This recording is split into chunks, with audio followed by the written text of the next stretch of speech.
Perhaps I'll just tell you a little bit about myself. I'm a civil engineer by background.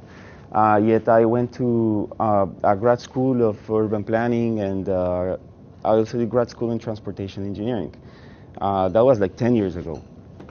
This is one book we had to read in urban planning school called The Reflective Practitioner, where Donald Schoen actually argues against academia, and he argues against the need to have a set, of instructions on how to solve problems. No? He thinks that the best way to do it is just figure out how other people did it in the past. And if you look at how software development works, there's something there. There's something in that sense too, which is, this is the spiral model for software development. This is another book I had to take in engineering school called Rapid Development. And then this is more related to, you put out a first prototype, then you figure out what works, assess what you want to do in the next version of it, develop it, come out with a more robust version, test it, try it, and come back. And then it's a spiral model because the scope of the prototype becomes bigger as it evolves. And then in the end you have a bullet-proof product because you've been through all these trials. And I think this is a really, fascinating point of intersection between disciplines. And the question is how can we apply that to our community of transport practitioners. So, as you know, the title of the presentation is about mass transit in Latin America, no? And I assume that most of you are familiar with the topic. Most of you know how, in 1974, Curitiba started with this big revolutionary BRT. And then you can look how it was picked up over time. And then you can see Quito in 96 taking the trole, which is a Curitiba model, but with trolley buses. Then in 2000, Bogotá is this big Transmilenio, which is sort of the showcase of a BRT in an existing city with a really high level of traffic, with articulated buses and really similar features to the heavy BRT that you see in Curitiba. And then you see that over time, you see this spiral going out with new features, new aspects, new ways to make things better. Metrobús in 2006 with Mexico, which I would highlight the fast and the pace on how they are able to construct. Now they have the largest network of BRT in Latin America, 126 kilometers.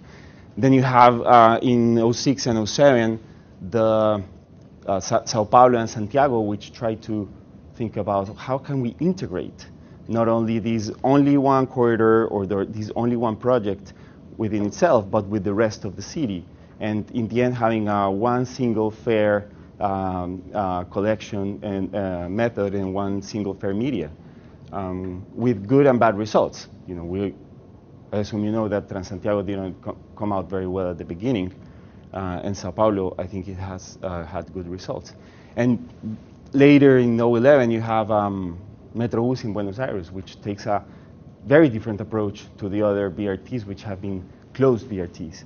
And then this is a BRT that says, okay, we don't need to go through all the fleet renewal, let's change the topology of the buses, let's just come out with a system that fits the buses that we have now. So we don't have to make such a big change in the way our transport operators are working right now. So as you see, there's some features that can have been evolving as time goes by.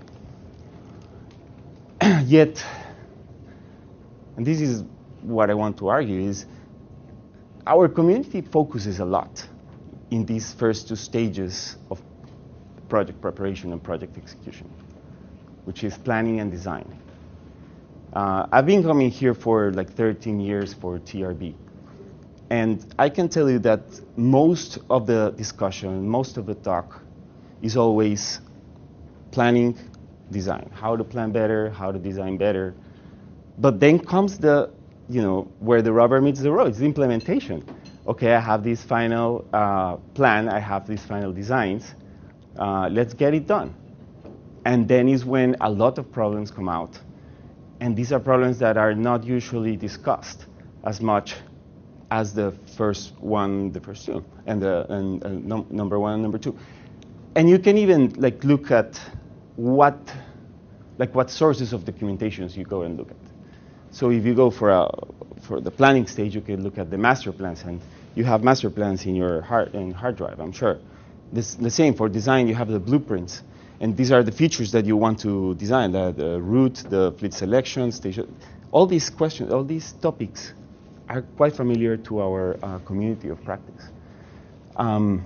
Even for the operational stage, you have ex post evaluations, which will tell you, how many benefits did the society get with implementation of this system.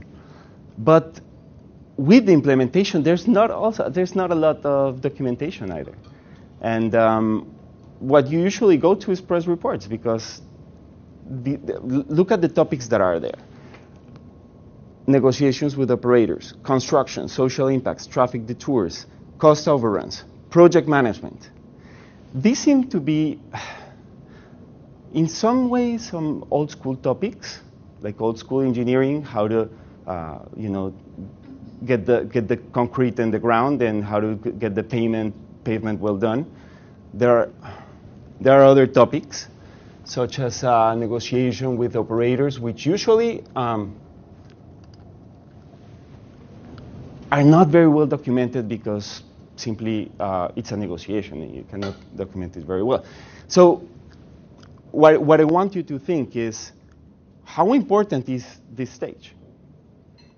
Because it really affects what we're doing. The first two stages can be 1-2 years. If it goes bad, maybe 3 years. It goes really bad, like in other cases, it can take longer while there's some form of political agreement about what's the master plan for the city. But in general, those first two topics, those first two stages are quick. Implementation is the longest and is where everything can go bad. And that's what I want to show you, is what challenges have some cities in Latin America faced, because I think there was some form of overconfidence or some risks weren't properly managed. But it's in my view, is the most important stage of all. And I'm going to focus this presentation mostly in BRTs. So we know how important BRT is for Latin America right now. It's, as I mentioned, it started with Curitiba. It's a Latin American product. With the Bogotá in 2000, it's where everything exploded. And you can see, this is actually data from brtdata.org, which you might know very well. But BRTs started, for us at the bank, coming up as what the cities want and what politicians want to have, as a mass transit solution that is low cost and that is highly efficient and all that. But if you see the curve of growth and the bars, it really peaks in 2013. And this is the number of cities that inaugurate a new BRT. And then after 2013, it starts going down, down, down. And these figures have always shocked me, because you can figure out a bunch of explanations. One can be probably that all the corridors where you could have a BRT already have some form of mass transit development. And then you've already done all the possible investments you could in all these cities, and then the next corridor is just a low traffic corridor. That's one way to see it. I want to think about that this is more complex than that. I think there's a part of it that is it, but there's another part, which is what has been the experience, right, with implementing BRTs. And are cities still interested in BRT? I'm not arguing against BRT. I'm just trying to figure out, why is this happening? In 2017, it was only 3 cities. And then in 2018, I just looked at it, and I believe Metrobús in Buenos Aires just opened a new corridor. but there's not a lot this year either. So in terms of BRT, we know like what it is expected of it, or what someone that comes to sell you a BRT, what they will tell you, what you can achieve with it.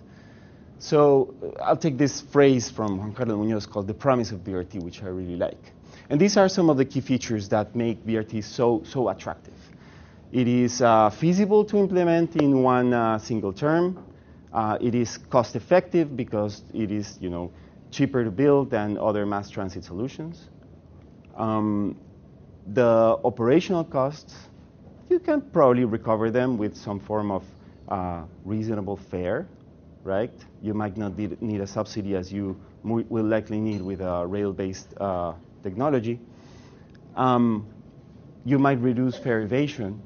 All that cash handling will be gone because you'll have these smart cards will solve a lot of your problems.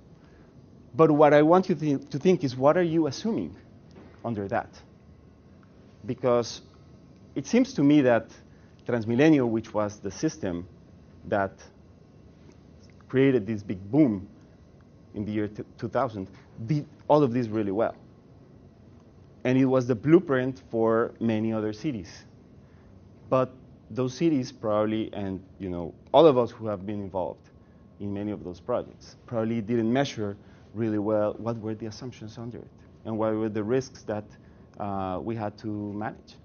So first, that it will sustain a political support during implementation. You cannot have a project that is not supported by a mayor, hardly.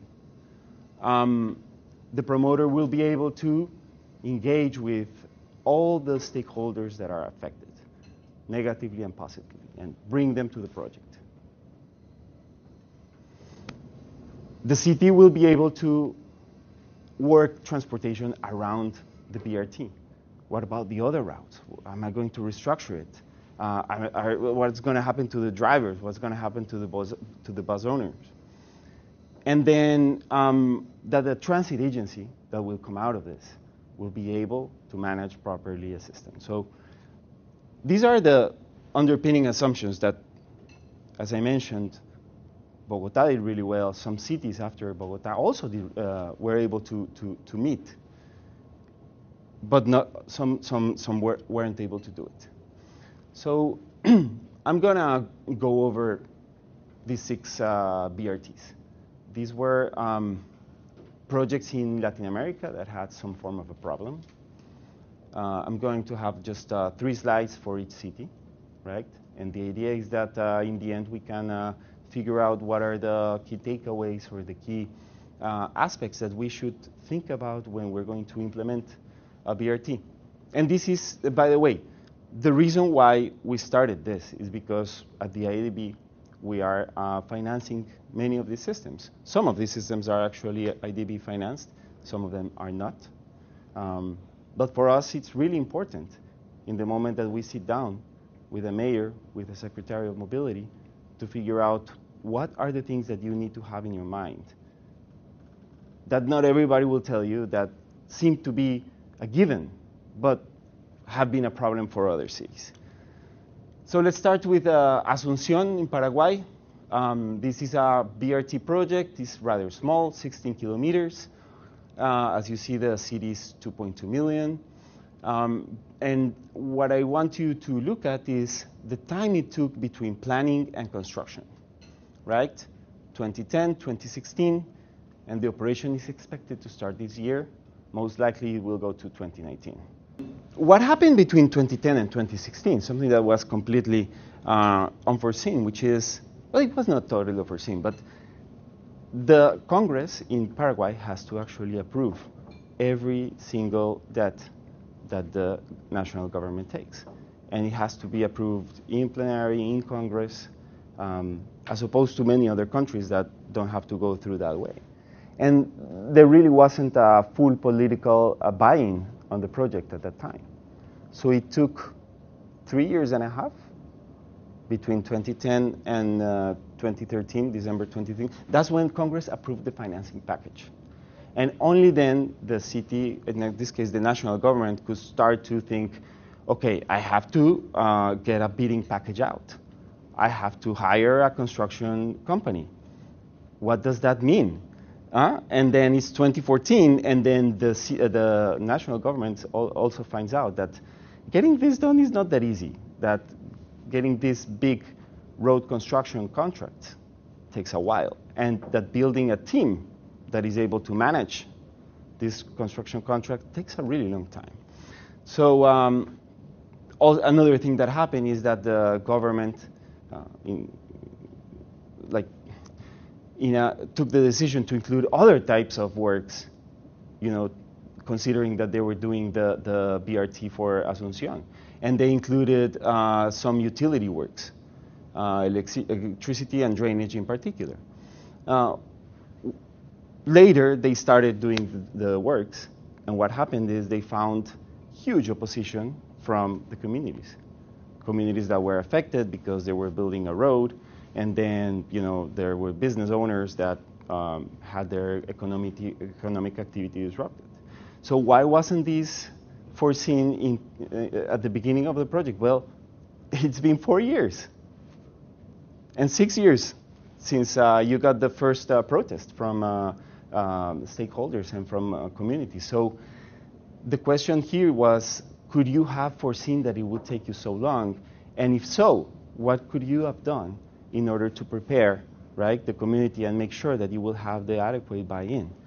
It's a question that is not easy to solve. It's really complex. But this is not something that Transmilenio faced. This is not something that sort of first generation BRT faced.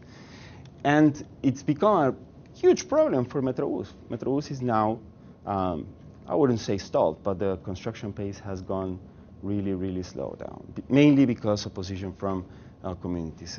This is how, sort of a render of the project. This is what is built up to this point, and these are some of the protests that are now. You can even see the news. The news are really bad for the project, and they are even aiming at the banks that are financing the project as well. So let's go now to Cali, Colombia. No? Cali is like a bigger project. It's a 2.9 million metro area, but this is a 39-kilometer trunk lines.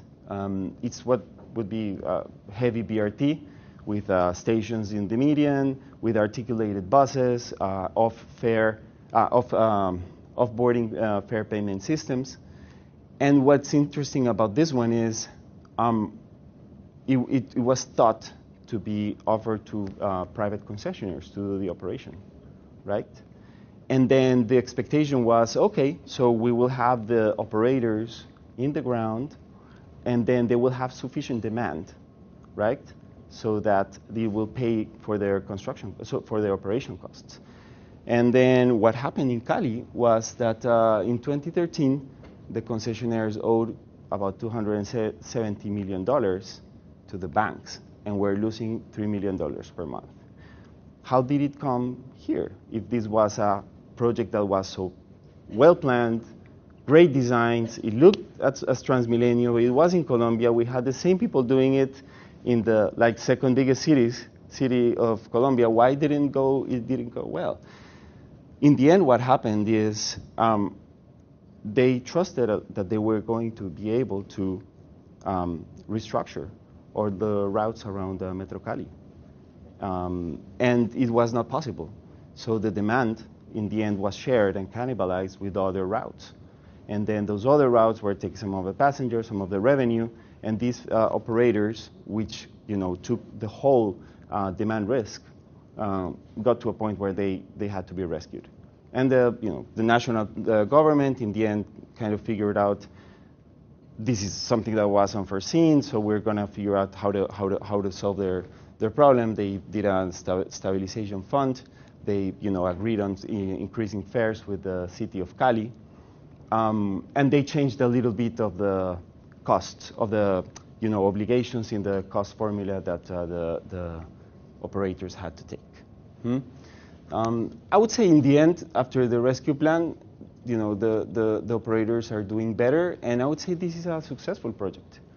This is a project that is carrying good demand. It's, it's a fit project for the type of city it is, which is a big one.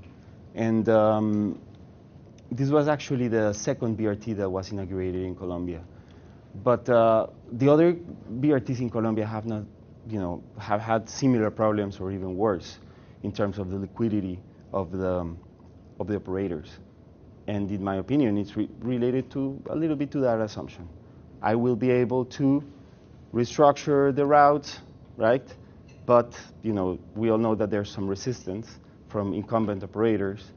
And then when I'm not able to do it, well, then the next mayor will do it, and the next mayor will do it, and in the meantime, the financing situation, the financial situation of the operators, of the BRT operators, gets bad and bad.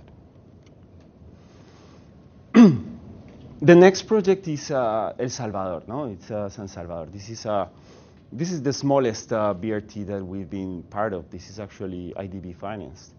And this is only 6.4 kilometers for its first phase. It is having 45,000 passengers, or that's what it was carrying. And it was contracted to one operator. Actually, contracted is a very ambitious word, because it was sort of in a licensing scheme.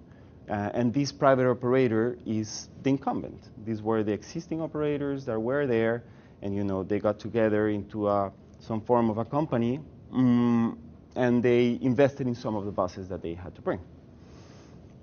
So what happened with this project? By the way, it started operating really well, with not too many buses. And actually, that was what I think was the main issue. The operator was able to get financing for himself, right, in order to buy some amount of buses, but wasn't able to get all the fleet that was in the operational designs. So what happened is the city had to, continue parallel service from, the incumbent conventional buses, and that had a hit from two sides. One was on the financial side. So the BRT operator wasn't able to buy the full amount of the fleet. It just ran out of capital. But the second, which is really interesting, is that the courts challenged the segregated way. We all know that the backbone of the BRT is the segregated lane, right? That's where you get all the travel efficiencies. But the court said that it was a public use, and why would it be of exclusive use for one operator, right? And then you can get to argue, well, that's the same thing that you do with any concession and all that. What the counter argument was, yeah, this was not a concession. This didn't go through the traditional legal schemes that are required in order to give us exclusive use of infrastructure. So what was the impact? The court said that the segregated lane was outside the law, and then everybody was able to use the segregated way, including cars, motorcycles, all the other buses as well. And of course, it had major impact. Demand was reduced by 25%. The operational efficiency went down. The speeds went down. And that's where it is right now. They haven't really moved further from there. This is a nice project. Here you can see how it was originally conceived. And this is how it's looking now. Very sadly, but that's how it is. No? And as you can see on the left, when it was operating with the segregated lane, there were still other buses competing for demand and competing for service. All right, project number 4. So this is Tegucigalpa, this is Honduras. This is a project where, this wasn't the first project that I got to work when I went to the IDB. And it's again a small project, 9 kilometers. This is a clear spin-off from the BRT wave. This was around 2010 when planning started. And then the big issue here is the time that is between construction and operation. And I can tell you this 2018, that's not going to happen either. That might go to 2019, and who knows if any longer. But What happened there was a mayor who was the champion of the project. And he embodied the project, he brought the idea to the table, he sold it to everyone as part of his political campaign promises. And when he lost, re-election, or he just wasn't able to continue, the new mayor took a completely different stance. And what happened is construction became unpopular there. Construction of the project had been taking long, and people were kind of tired of having this, traffic detours that I have to do because there is this like BRT that they're building and it's supposed to be finished in 1 year, but then it took a little bit longer and longer and longer. And then the new mayor, the next candidate, in my view, in my opinion, figured that out. And then his agenda was different.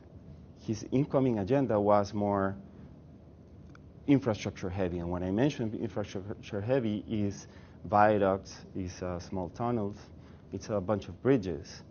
And then in order to implement that agenda, there were moments where he had to destroy some of the infrastructure that had already been built for the BRT. So it's very sad, but that's how it went. And from a point of view, it's related to taking too long to construct, not working adequately with the communities, which then again is a really difficult thing to do in Honduras, not carrying a strong ally for the project that is different than the mayor. If probably the operators or the construction companies were his allies, probably the next mayor would have a tougher time building over what is already built. So this is a station that was built. As you can see, it was not inaugurated yet because the civil works are like 85%. And then one day I woke up and I got like news from the Tegucigalpa newspaper showing that this is the same road that had just been destroyed because they had to build an underpass for the new, sort of agenda that was being carried by the new government. No?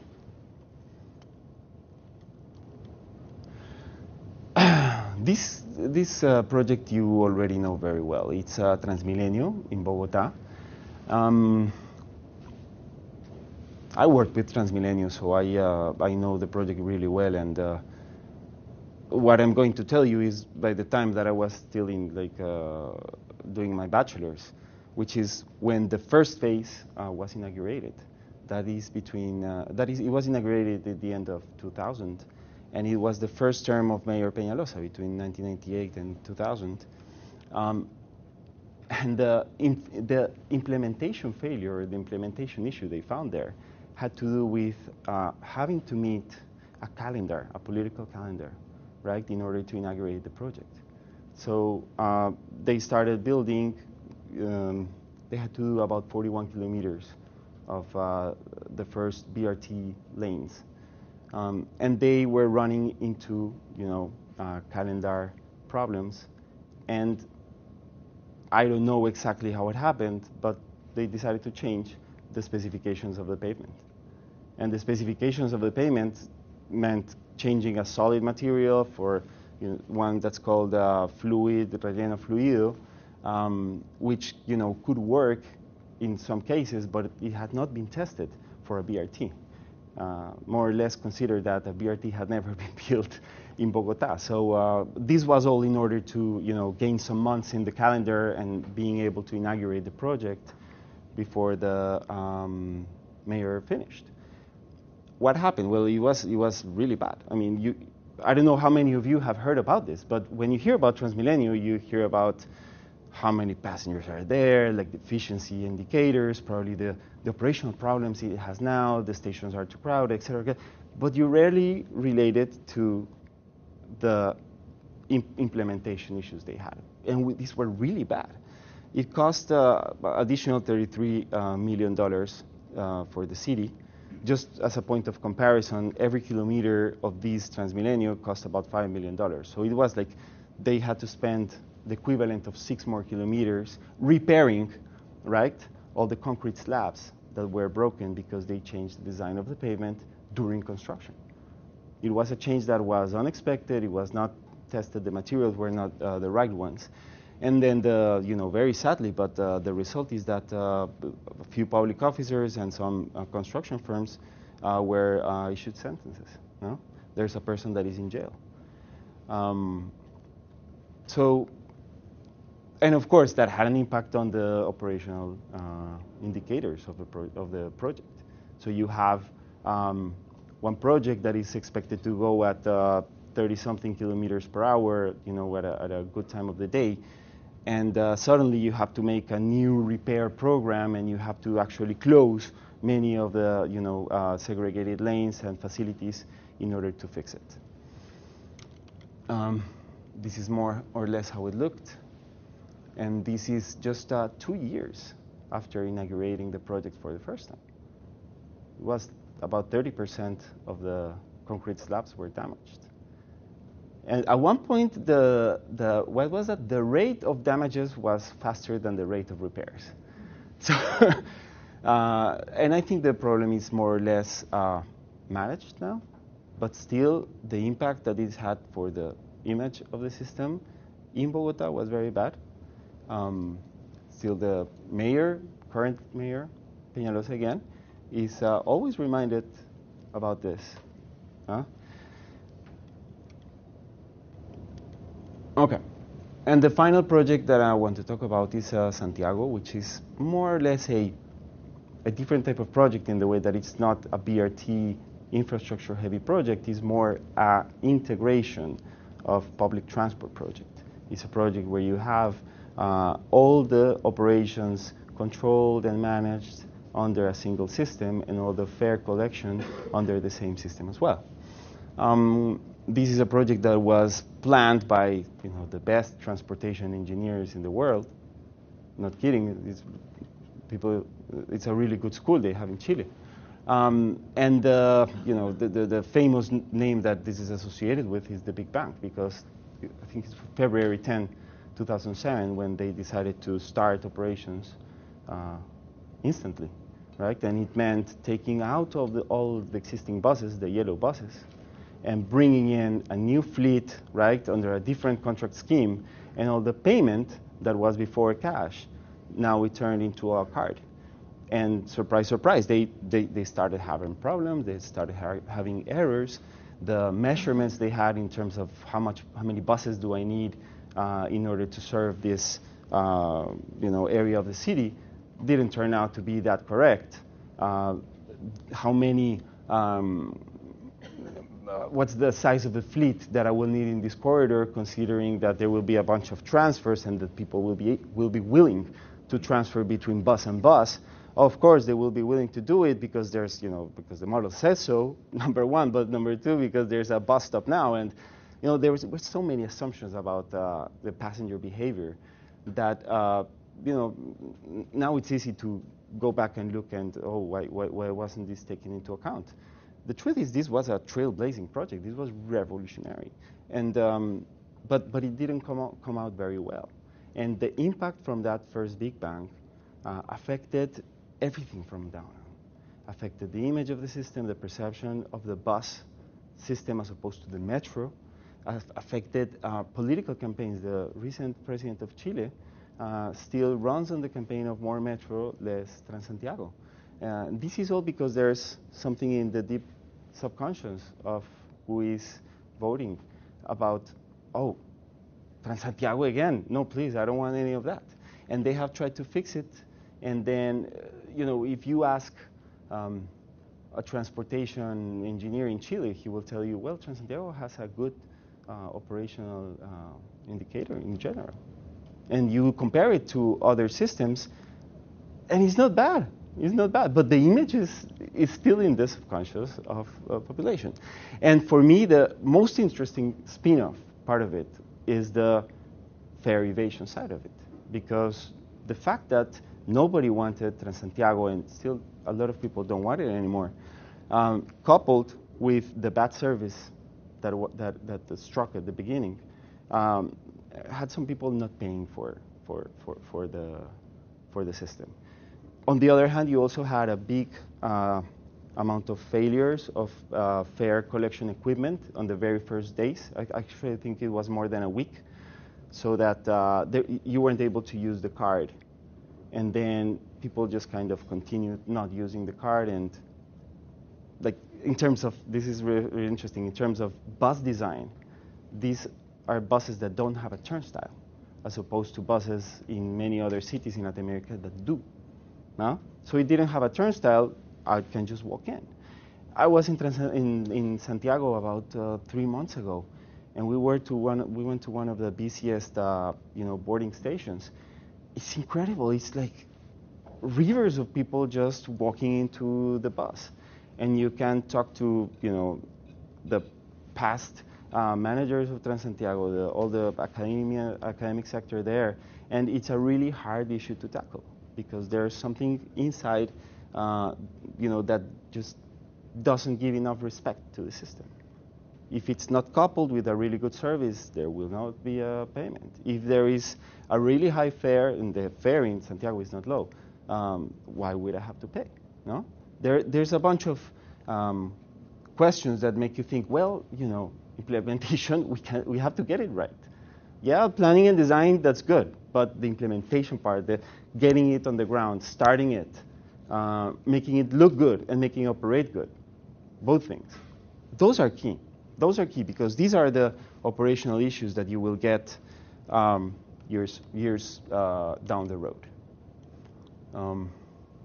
You can see some of the people just like going on. Oh, these are ones that have already a turnstile installed. But still, with the turnstile, people find a way to go under it. There is something there. There is something about human behavior that is not related to operational indexes. It's not. And this is what they estimate is the fare evasion ratio. And well, 2016 is 34. I think in 2017 they managed to get it to 28. It was a big headline. Transantiago fare evasion 28%. We reduced three points, but 30% of the revenue. That doesn't make any system feasible. Huh? They have a big subsidy law, which they had to implement a few years after Transantiago started operations. They had to renegotiate all the operator contract. And even with that, the perception has not changed. So, we've been through these six cases. And then I didn't want to lose the opportunity to tell you what I think are some of the takeaways. The first one is related to the political window of opportunity. Some projects start with a window of opportunity, and there's some bias, and there's some sense that you can finish, within your year. It can be the case, but you have to meet all these, assumptions about your local capacity to do things. But I think the takeaway is don't miss the window. Try to get something done. Try to get something inaugurated. Try to finish something, or at least leave it to the point where it's no return. Because otherwise, nothing will guarantee you that you will have the political support to continue a few years down the road with a BRT project, right? The second takeaway is that what is easy in one city might not be as easy in another one. So as I mentioned at the beginning, probably Bogotá, they had a good group of engineers, they had a good group of construction companies. They were able to manage the communities, and then for them the construction, was done. But in some smaller cities, as we've seen, it takes longer time. The way to deal with communities, with affected neighbors, in general with stakeholders, it might not be as rational as a 1, 2, 3 step, and it might take a really long time that might, delay construction before approval from local neighbors and associations and so on. And here the key is, it's very complex, so figure out a way to strengthen the local team. Figure out how another city did it. Figure out what are the processes that they implemented. What's the type of leadership that you need when facing a community? Does it have to be talking with the leaders, talking with groups, with associations? Are there strategies that you can use in order to identify who can you talk to, who shouldn't you waste your time talking with, and who are the people that will influence opinion and, you know, build some base in order to finish your project. Number 3, not relying on the fair collection revenue for paying for operations. This is one of the promises of the BRT, that the operational cost is low and you can pay for it. But in reality, it's a trap. It's a trap to start with that assumption, because there can happen a few things. One is that as the system starts operating, the other buses, the other buses that are not part of the BRT,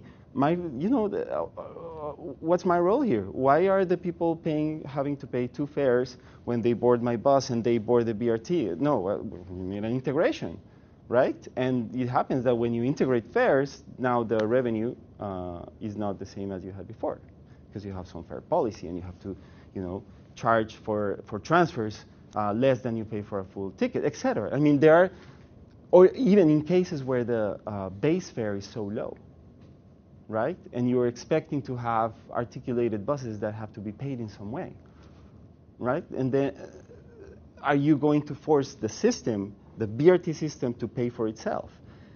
It is a trap. I think what cities should do is figure out a way to make financially sustainable the project, but not depending only on fair collection revenue, no? What happens if I have a 10% need of a subsidy? Where is that money going to come from? What type of parking fares can I look at? Fares can I see? Is there any form of congestion charging that I can implement, even if it's at a micro level? What is the surcharge and tax? How can I find financing instruments that give an incentive for people to board buses and to get off the car, right? And pay for that gap, for that remaining amount of cost between the operations and the fare collection. No? And the 4th and final takeaway is in regards to fare evasion. Don't assume that people will pay just because they're paying in the system before. The fact that you have a better operational index, a better, some indicators that you have carrying more people doesn't mean that the passengers will feel like they have to pay.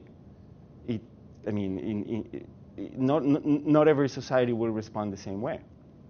There are ones, the type of protest that they will do against the system, a system that doesn't provide a good service, or that is charging a very high fare, is by not paying, no? So I think this is the very common cliche that demand responds to good service. And I think in this case, demand and payment responds to good service. And the other side is bad service can lead to fare evasion as well. No? This is where I will finish, and probably, thank you all very much. But one of the questions probably for discussion, if you want, is what are these takeaways? Are these takeaways applicable to other technologies? So we are doing now LRTs, metros in Latin American cities. Probably, I don't know if that's a response to the issues of implementation in BRTs, but you can see more rail, you can see more cables now in Latin America. You see like a multimodality in public transportation you didn't see before. And then perhaps one good question to ask is, well, what we learned from BRT, what can we extrapolate to other type of technologies? Or probably there are matters that only correspond to buses and don't correspond to trains. That will be all. Thank you.